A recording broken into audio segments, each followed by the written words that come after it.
Moin moin. Let's make a real-life experiment now.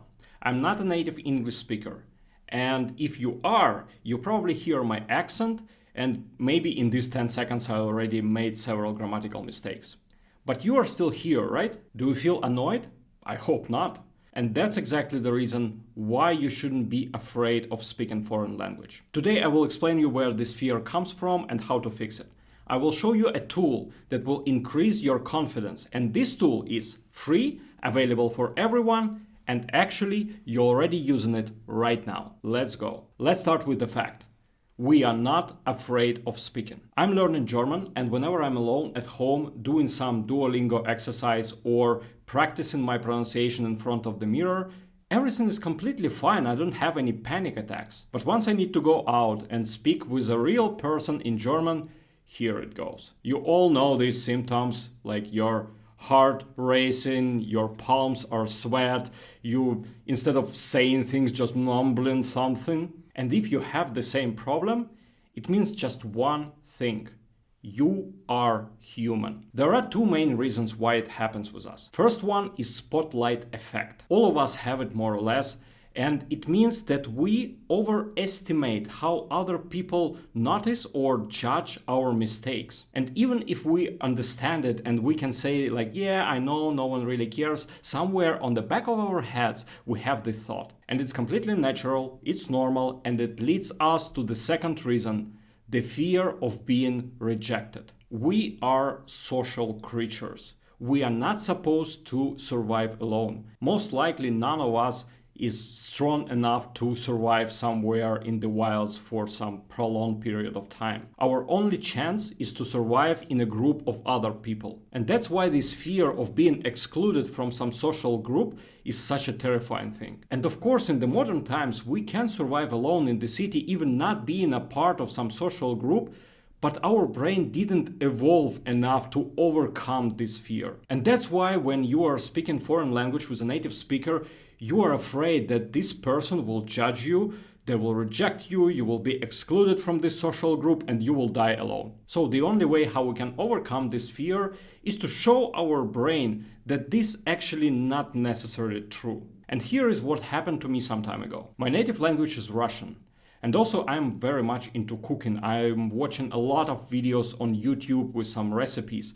And one day I stumbled upon a video of some French chef called Vivian, and he was cooking some fancy French dishes. But the trick is that he was doing it in Russian. He's originally French, who learned Russian, and he speaks with a lot of mistakes. He is mispronouncing words, he's making grammatical mistakes, he conjugates verbs wrong, and still I watched almost every video on his channel. I wasn't only not angry or frustrated that he doesn't speak my mother tongue perfectly. It was actually even quite cute, and I appreciated that he is trying so hard. And then I thought, if I don't care how correct Chef Vivian's grammar is and how accurate and perfect his pronunciation, then why I think that native German speakers will judge me if I will use wrong article or mispronounce some word. I even made an experiment. I asked several of my friends to watch Chef Vivian's video and tell me what they feel about his language. Is it annoying? Do they want to turn this video off? And all of them said, no, it's fine and it's even kind of cute. So next time when I try to speak German, I thought, okay, for this German speaking person, I will probably sound somewhat like Chef Vivian sounds to me. And you know what? It helped. So here is exactly the thing I will ask you to do after you finish watching this video. Find a video where someone is speaking your native language. Watch 2 or 3 minutes and check how you feel about it. If you would need to speak with this person in real life, would you be angry or annoyed? And I believe that for most of you, the answer will be no. So maybe you will even want to drop a comment on this person's video and say like, hey, nice pronunciation. But here I need to take a step back and say that yes, of course, you will meet some people that are not nice. I will tell you a personal story. I once was sitting in a bar here in Berlin with some girl I know, and she's native English speaker. And we were chatting, and I already told you that English is not my native language. So I sometimes make some mistakes, and especially with have and has. So sometimes I say he have instead of he has. and she was constantly interrupting me in the middle of the sentence saying, "This is wrong, you shouldn't say like that." So after she did it several times in 5 minutes, I eventually just stopped talking, and the rest of the evening I was just answering with yes or no.